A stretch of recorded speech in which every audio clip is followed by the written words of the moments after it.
자, 여러분들과 오늘은 한시 교재 74쪽이 되겠습니다. 고18 정약용의 작품이 되겠죠.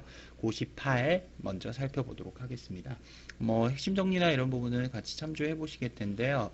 여기 고18에 해당하는 설명 좀 하도록 하겠습니다. 한시 5원 고시고요. 여기에서 보면은 풍자적, 빗대어서 비판하고 있고 우의적, 역시 비슷한 말이죠. 현실 비판적이다 라고 할 수 있겠습니다. 그래서 현실 비판적이라는 거 굉장히 중요하고요. 안타까움과 연민의 목소리, 그래서 부당한 현실을 비유적으로 고발하고 있고요. 원망하는 그런 어조가 드러나 있다. 우의적 표현이란 건 동물에 빗대어서 그 뭐 생활의 현실을 빗대거나 우리 인간의 삶을 이야기하는 그런 형식을 담고 있다는 겁니다. 시대 현실을 바탕으로 한 사실적 표현. 제재는 제비의 울음소리라고 할 수 있겠고요.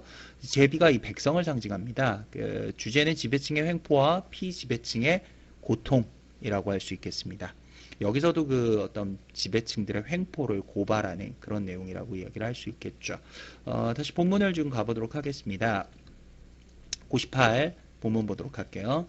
제비 한 마리 나라와 지지배배 그 소리 그치지 않네 라고 하죠. 여기서 이 제비는 어떤 존재냐? 바로 힘없는 백성, 피지배계급, 힘없는 역시 백성을 상징한다 라고 할 수 있겠죠. 제비 한 마리 나라 지지배배 그 소리 그치지 않네 말하는 뜻 분명 알 수 없지만 집 없는 서러움을 호소하는 듯. 자, 이 부분 있죠. 집 없는 서러움을 호소하는 듯. 집 없는 서러움을 호소한다. 탐관오리가 모든 걸 다 빼앗아 간 거야. 탐관오리의 수탈에 시달리는 백성의 가난한 처지죠. 바로 탐관오리의 수탈에 시달리는 백성의 가난한 처지를 의미한다. 집 없는 서러움을 호소하는 듯 느릅나무 회나무 묵어 구멍 많은데 어찌하여 그곳에 깃들지 않니? 너 묵을 데가 참 많은데 느릅나무 회나무가 묵어서 거기 구멍이 있는데 거기다 집 지면 되지 않니? 라고 이렇게 제비에게 얘기를 해요. 그때 제비 다시 지적이며 사람에게 말하듯 뭐라고 해요? 사람에게 말하듯 하면서 느릅나무 구멍은 황새가 와서 쪼고 여기서 황새 세모할게요. 회나무 구멍은 뱀이 와서 뒤진다오 라고 하죠. 자, 여기서 이 뱀. 황새와 뱀을 선생님이 세모로 이렇게 엮었는데요. 이건 바로 뭡니까? 백성을 괴롭히는 지배계층을 의미하는 거죠. 백성을 괴롭히는 지배계층. 이렇게 얘기할 수 있겠네요. 백성을 괴롭히는 지배계층을 상징하는 것이다. 대화체가 쓰여 있죠. 화자의 그 주관적 느낌이 반영된 그런 어떤 부분이 있죠. 느릅나무 해나무 구멍 많은데 너 어찌하여 그곳에 깃들지 않니? 그러죠. 그래서 그런 부분들에서는 우리가 대화체가 이제 전체적으로 이 고시에서는 바로 대화체 형식이 사용됐다. 이렇게 정리를 좀 해볼 수 있겠습니다. 자, 여기에서는 이제 뭐 이 구멍은 안식처를 얘기하는데 이 안식처에 깃들려고 해도 안식체라고 써버렸네요. 안식처죠. 안식처에 깃들려 해도 그 황새나 뱀이 와서 뒤지기 때문에 쉴 수 없다라는 그런 지배층의 횡포를 우회적으로 돌려서 고발하는 형식을 담고 있습니다. 뭐 이렇게 어려운 내용은 없을 겁니다. 앞에서 배웠던 탐진초녀냐 사리와와도 내용이 좀 비슷하다고 얘기할 수 있겠네요. 다음 또 작품 넘어가 보도록 할게요. 자, 산민이라는 작품인데요. 이 산민 역시 작품 내용 간단하게 보도록 하겠습니다. 지은이는 김창엽이 되겠고요. 조선 숙종 때 오원배율의 갈래 형식을 담고 있다라고 할 수 있겠고요. 성격은 현실 고발적이면서 역시 이것도 비판적이네요. 직설적인 표현도 있고요. 수함경미라는 건 두 행식 묶어서 수함경미 이렇게 묶죠. 그래서 이 부분을 좀 참조를 해주시면요. 산 중에는 이 부분을 잠깐 좀 참조를 좀 다시 해보면요. 산 중에는 사나운 호랑이가 있는데 평지에는 관리들의 역시 횡포가 있어서 오갈 수 없는 그런 어떤 백성들의 고통스러운 삶이 이 작품 속에 잘 표현이 되어 있다 라고 할 수 있습니다. 그래서 주제도 관리들의 횡포와 평민들의 고된 삶, 뭐 고시팔에서 나왔던 그 주제 내용과 거의 비슷하다라고 얘기를 할 수 있겠죠. 그래서 뭐 여기에도 길게 설명이 나와 있는데 뭐 다른 건 없고요.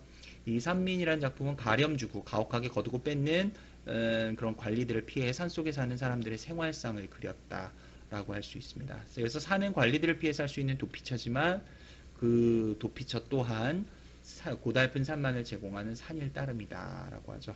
고달픈 그런 백성들의 삶의 모습. 그래서 이 작품을 통해서 결국 작가는 맨 마지막 부분 보시면요, 백성들이 사는 모습을 보여주므로 정치자들의 반성을 요구하고 있다라는 거죠.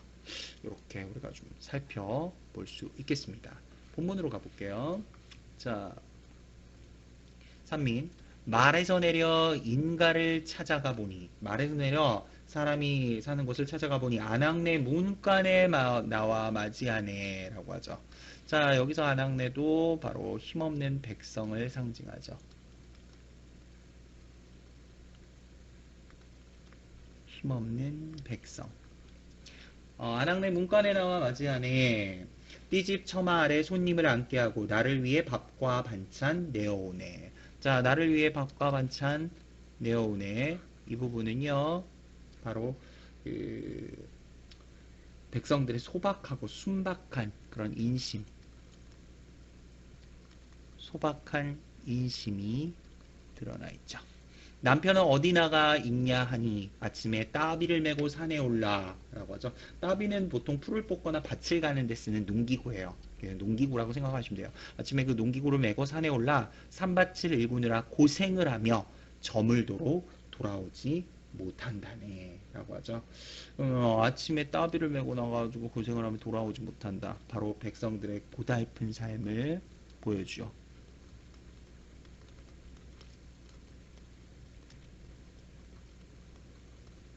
백성들의 고달픈 삶. 요 곽가로 한 부분, 요 부분까지가 백성들의 고달픈 삶을 보여주고요. 사방을 둘러봐도 이웃은 없고 개와 닭도 산기슭을 의지해 사네. 인간의 교류가 없고 극한적인 생존만 있는 현실을 얘기하죠. 숲속에는 사나운 호랑이 많아. 자, 이 사나운 호랑이, 이 호랑이도 산속에서의 삶을 방해하는 그런 존재죠. 산촌의 삶을 위협하는 존재.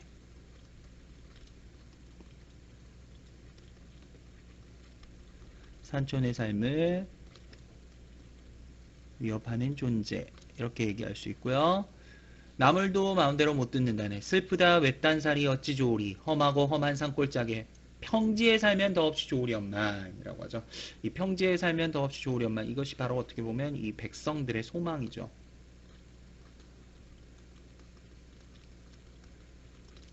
백성들의 소망. 가고 싶어도 벼슬아치 두려워. 벼슬아치 두렵다네. 자, 여기서 이 벼슬아치요, 이것도 세모로 묶을 수 있는데요. 호랑이와 같이 그런 어떤 백성의 삶을 위협하는 존재죠. 자, 그래서 여기에서는 호랑이보다 두려운 탐관오리죠. 이런 거를요, 우리가 그 한자성어로 얘기할 때 가혹한 정치는 사나운 맹수보다도 무섭다라는 뜻으로 가정맹어호라고도 합니다. 뭐 가렴주구란 말로도 우리가 표현을 할 수도 있고요. 그렇죠?